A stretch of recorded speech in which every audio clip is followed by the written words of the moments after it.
Hello tout le monde.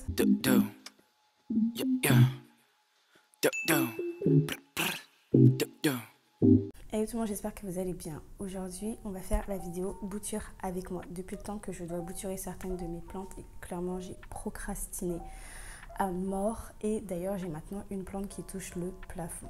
Du coup, dans cette vidéo, je vais vous montrer mes différentes techniques que j'utilise et celles que je préfère.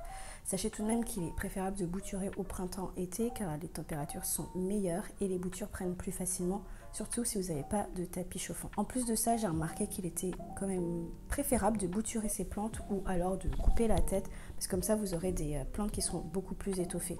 Je vous donne l'exemple avec mon Philodendron verrucosum, celui-ci, dont j'ai coupé la tête juste là.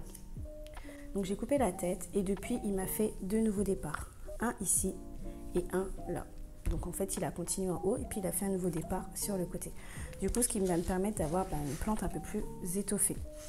Dans cette vidéo on va bouturer 4 plantes. Donc je vais devoir bouturer mon Philodendron astatum silver, celui-ci. Mon Philodendron bosco, celui-ci aussi. Ainsi que mes deux hyposthèses qui sont devenues des mini-forêts. Pour cela, je vais utiliser deux méthodes principalement. La première en eau et la deuxième en marcottage aérien. Je vais aussi vous parler de deux autres méthodes que j'utilise, en full sphaigne et en perlite vermiculite. On va commencer avec mon Philodendron astatum et mon Philodendron bosco en marcottage aérien. Je trouve que c'est la meilleure technique de bouturage si on a envie de faire du bouturage sur des Rhaphidophora, sur des Monstera ou alors sur des philo. Parce qu'en fait, vous n'aurez pas forcément besoin de couper la plante. Le seul moment où vous allez couper la plante, c'est qu'une fois qu'elle aura envahi ses racines dans le pot. Je vais vous montrer tout ça. Donc pour ça, vous aurez besoin de sphaigne humide. Donc celle-ci, je l'ai laissée tremper avec une solution racinaire pour développer les racines plus rapidement, de ficelles et d'un pot plastique comme ça que j'ai coupé en deux. Vous pouvez aussi utiliser un gobelet, ça marche aussi très bien. D'ailleurs moi j'avais utilisé ça pour mon Rhaphidophora tetrasperma et ensuite j'ai vu qu'il y avait un caladium qui est sorti. De préférence transparent, pourquoi? Parce qu'en fait ça permet tout simplement de voir l'évolution des racines à l'intérieur du marcottage. On va commencer donc avec mon Philodendron astatum. De base c'était une bouture que Sonia de mon gang vert avait échangé avec moi, donc il a vraiment très bien grandi et là vous voyez en fait au niveau de son tronc en bas, il a perdu beaucoup de ses feuilles et en haut son tronc est devenu beaucoup plus épais. Donc ce que j'aimerais faire c'est le marcoter à ce niveau là, ici, et une fois que les racines seront formées, je vais couper la plante, je vais la remettre dans le pot et comme ça elle va pouvoir grimper et faire une plante beaucoup plus étoffée. Alors je commence tout simplement par mettre mon petit film plastique, enfin mon pot plastique, mais je vais d'abord couper ici. Hop. Donc je coupe cette plante. Voilà. Je mets ça comme ça. Voilà. Donc je fais comme ça. Hop. Une fois que ça c'est bien mis, je vais peut-être voilà. Donc là, j'ai mis deux nœuds à l'intérieur. Et ensuite, je mets tout simplement de la sphaigne. Évidemment, le mieux, c'est que les racines soient bien prises autour de la sphaigne. C'est le but, hein. Sans les casser.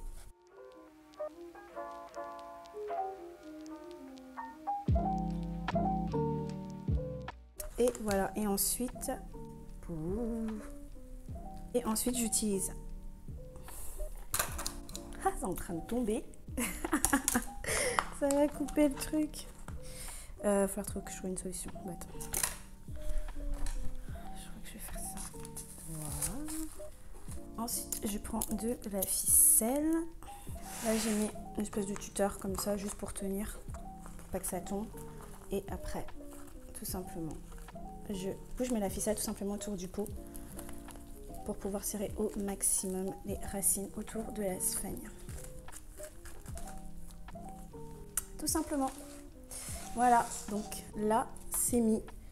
Après, je vais laisser comme ça, parce que j'aurais pu couper en fait cette feuille-là. À voir, peut-être que... Non, pour l'instant, je la laisse comme ça. Je la couperai peut-être à la fin. Et maintenant, reste plus qu'à attendre. Après, vous pouvez utiliser aussi un film plastique, enfin une poche plastique que vous entourez, vous mettez de la sphène à l'intérieur et après que vous entourez autour des racines que vous voulez faire développer en terrienne. Moi, ce que je vais faire, je vais juste mettre un petit film plastique sur le dessus pour garder un maximum d'humidité à l'intérieur. Et puis après, voilà, tout simplement. Et je vais faire la même chose avec mon philodendron Bosco. Le voici. Alors par contre, pour celui-ci, de base, comme c'est une plante qui pousse très rapidement, je voulais le faire un peu plus bas, mais le problème c'est que j'ai mon tuteur qui est juste ici, là. Donc je suis obligée de le faire un peu plus haut. Là, je vais couper cette feuille-là, parce qu'elle est dans le pot, donc celle-ci, je la coupe. Hop. Voilà. Je mets bien les racines que je veux faire développer en terrienne autour dans le pot. Et c'est parti.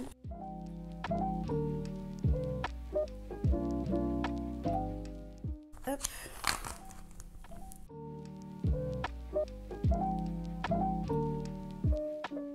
Et voilà, c'est fait. Par contre, pour le philodendron verrucosum, faut être patient parce que moi j'ai remarqué, comparé aux autres philodendrons, les racines aériennes ont du mal, pas du mal, mais elles mettent beaucoup plus de temps à se développer comparé aux autres. Donc si vous faites cette méthode, soyez quand même patient. Mais au moins, la plante elle continue à grandir, les racines se font en même temps et j'ai pas besoin de couper la plante. Donc ça c'est good. Pour le bouturage en eau, c'est assez simple. Vous avez tout simplement à couper et à mettre en eau.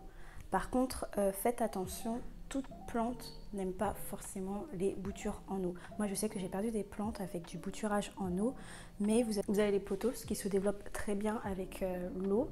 Les hypoestes aussi se développent bien. Bon là, vous voyez, j'en ai deux grosses que je vais du coup couper, sachant que j'avais déjà fait des boutures de ces plantes-là pour justement étoffer la plante. J'avais aussi coupé à certains endroits pour qu'elle puisse se ramifier et donc du coup faire des plus s'étoffer, mais en fait pas du tout, elle a continué à grandir en ligne droite. Donc là ce que je vais faire, c'est que je vais principalement couper ici, hop.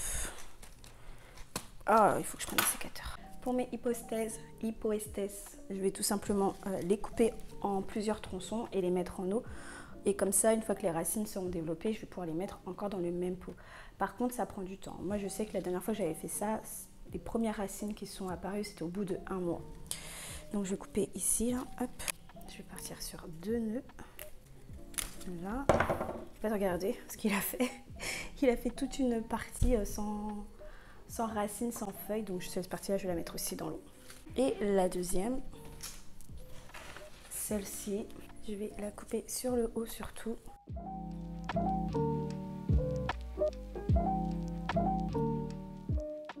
Celle-ci aussi, attendez, je vais vous montrer.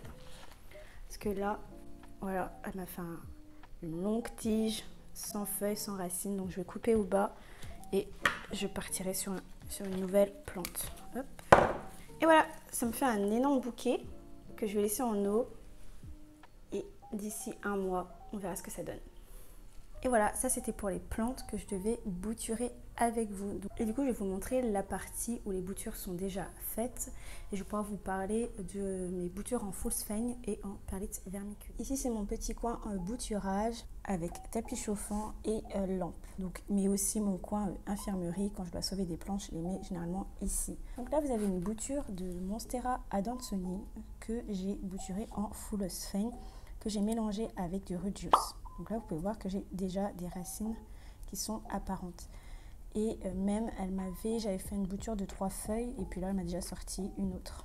J'utilise aussi ce coin-là pour faire pousser mes bibis d'Alocasia que je mets en fait avec un sac plastique sur le dessus pour faire une technique à l'étouffer. Donc ça marche plutôt bien avec des bibis.